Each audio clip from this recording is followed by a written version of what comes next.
ప్రపంచంలోనే అత్యధిక మంది భక్తులు దర్శించుకునే ఏకైక పుణ్యక్షేత్రం తిరుమల. శ్రీనివాసుడు, వెంకటేశ్వరుడు, బాలాజీ అని కోట్లాది మంది నోళ్లల్లో నిత్యం నానుతున్న కలియుగ ప్రత్యక్ష దైవం ఆ ఏడుకొండలవాడు. కానీ ఎప్పుడైనా గమనించారా? హిందూ సాంప్రదాయంలో అత్యంత పవిత్రంగా చెప్పుకునే విష్ణుమూర్తి దశావతారాల్లో ఎక్కడ వెంకటేశ్వర స్వామి పేరు కనిపించదు.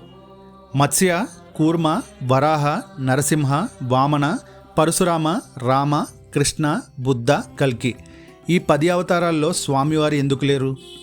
మరి తిరుమలలో వెలిసిన ఆ అఖిలాండ కోటి బ్రహ్మాండ నాయకుడు ఎవరు? ఆయన అవతారం వెనుకున్న అసలు రహస్యం ఏంటి? ఈరోజు మన వీడియోలో భక్తులందరూ తప్పక తెలుసుకోవలసిన ఆ ఆసక్తికరమైన నిజాలను చూద్దాం. సాధారణంగా పురాణాల ప్రకారం సత్యయుగంలో విష్ణుమూర్తి వేదాల రక్షణ కోసం మత్స్యావతారం, క్షీరసాగర మదనంలో మందర పర్వతాన్ని మోయడానికి కూర్మావతారం, భూమిని రక్షించడానికి వరాహావతారం, హిరణ్యకశిపుని సంహారానికి నరసింహావతారాలు ఎత్తారు. ఆ తర్వాత త్రేతాయుగంలో బలిచక్రవర్తిని అణచడానికి వామనుడిగా, క్షత్రియులను శిక్షించడానికి పరశురాముడిగా, ధర్మ సంస్థాపన కోసం శ్రీరాముడిగా జన్మించారు. ఇక ద్వాపర యుగంలో మహాభారత యుద్ధాన్ని నడిపించి గీతోపదేశం చేసిన శ్రీకృష్ణుడిగా అవతరించారు. ప్రస్తుతం మనం ఉన్న కలియుగంలో అహింసను బోధించడానికి బుద్ధుడిగా, కలియుగం అంతంలో అధర్మాన్ని నిర్మూలించడానికి రాబోయే అవతారం కల్కి అని మనకి తెలుసు. మరి ఈ 10 అవతారాల్లో లేని శ్రీవారు కలియుగంలో ఎలా వచ్చారు? పురాణాలు ఏం చెబుతున్నాయంటే విష్ణుమూర్తి ఎత్తింది కేవలం 10 అవతారాలు మాత్రమే కాదు, మొత్తం 21 అవతారాలు. అందులో అత్యంత విశిష్టమైనది, విలక్షణమైనది మన వెంకటేశ్వర స్వామి అవతారం. దీనిని అర్చావతారం అంటారు.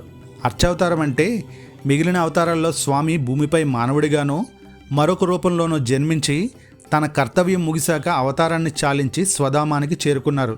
కానీ కలియుగంలో సామాన్య భక్తులు కంటితో చూసి మనసారా పూజించుకోవడానికి, వారిని రక్షించడానికి విగ్రహ రూపంలో ఆలయంలో కొలువై ఉండే రూపమే ఈ అర్చావతారం.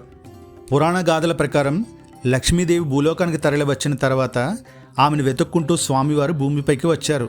ఇక్కడే భూదేవి అవతారమైన పద్మావతి అమ్మవారిని వివాహం చేసుకుని భక్తుల కోరికలు తీర్చడానికి తిరుమల శేషాచల కొండలపై శిలారూపంలో స్థిరపడిపోయారు.